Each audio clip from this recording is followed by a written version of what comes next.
কঠিন বিপদের সময় এই দোয়াটি যদি নিম্নে আপনি 41 বার পড়তে পারেন তাহলে ইনশাআল্লাহ আল্লাহ তাআলা আপনাকে গায়েবী সাহায্য করবেন, যেটা আপনি কল্পনাও করতে পারবেন না। ইনশাআল্লাহ যত বিপদ আছে এই বিপদের মুহূর্তে আপনি যদি জাস্ট শুধুমাত্র ছোট্ট এই দোয়াটা আমাদের মুখের সামনে, যেটা আগিসনি ইয়া রহমান, এই ছোট্ট দোয়াটা যদি আমরা নিম্নে 41 বার পড়তে পারি ইনশাআল্লাহ আজিজ, আমি বলে দিচ্ছি আল্লাহ তাআলা গায়েবী সাহায্য করবেন। একেবারে বিপদ আচ্ছন্ন, একেবারে বিপদে নিবেদিত হয়ে গেছেন, চারদিক থেকে অন্ধকারাচ্ছন্ন অন্ধকার আপনাকে ছেয়ে রেখেছে। মনে রাখবেন এই বিপদের সময় আল্লাহর উপর ইস্তেআনাত রেখে, ইত্তেবা রেখে, ধৈর্য ধারণ করে আপনি যদি আল্লাহর কাছে চাইতে পারেন, এই ছোট্ট দোয়াটা পড়ে 41 বার নিম্নে পড়বেন, একেবারে সর্বোচ্চ যতবার পড়তে পারেন বেশি বেশি যদি পড়েন ইনশাআল্লাহ যত বিপদই থাকুক না কেন, একেবারে দুনিয়ার সবার কাছ থেকে আপনি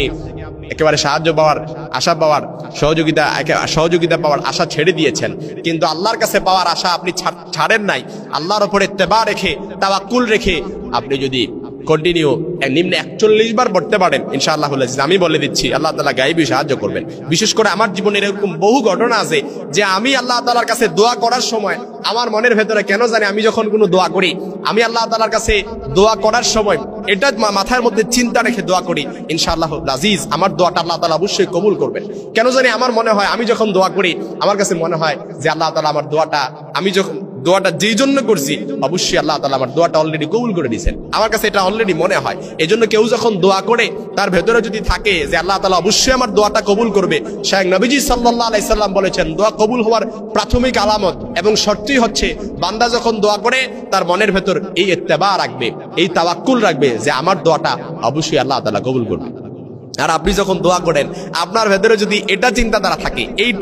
টেনশনটা থাকে যে আমি দোয়া করছি আল্লাহ কবুল করলে করলো, না করলে নাই, আর আমি না খান্দা গুনাহগার মানুষ, জীবনে তো কম গুনাহ করছি না, আমার দোয়াকে আল্লাহ তাআলা কবুল করবেন, এই টেনশন যদি আপনার ভেতরে থাকে, এই ইন্টেনশন থাকার কারণে আপনি প্রথমেই আপনার উপরে আল্লাহর প্রতি তাওয়াক্কুলটা কমে গেছে, যার কারণে দোয়াটা কবুল হয় না। এই জন্য যেই দোয়াটা করেন না কেন সর্বপ্রথম আপনার ভেতরে ইন্টেনশন থাকবে যে অবশ্যই আল্লাহ তাআলা আমার দোয়াটা কবুল করবে, যেন কবুল হয়ে গেছে। সুবহানাল্লাহ, মুস্তাজাবুদ দাওয়ার মতো আল্লাহ তাআলা দোয়াটাও কবুল করে নেবেন। সুতরাং যত বিপদই থাকুক না কেন, মামলা মোকদ্দমায় জড়িয়ে আছেন, ঋণে জর্জরিত আছেন, কোমর বাঁকা হয়ে গেছে, সোজা করতে পারেন না, মেরুদণ্ড বাঁকা হয়ে গেছে, পেছনে যে কেউ ঠেস দিয়ে আপনাকে উঠাবে এরকম মানুষও নাই, কারণ আপনি ছাড়া আপনার পরিবারে আর কোনো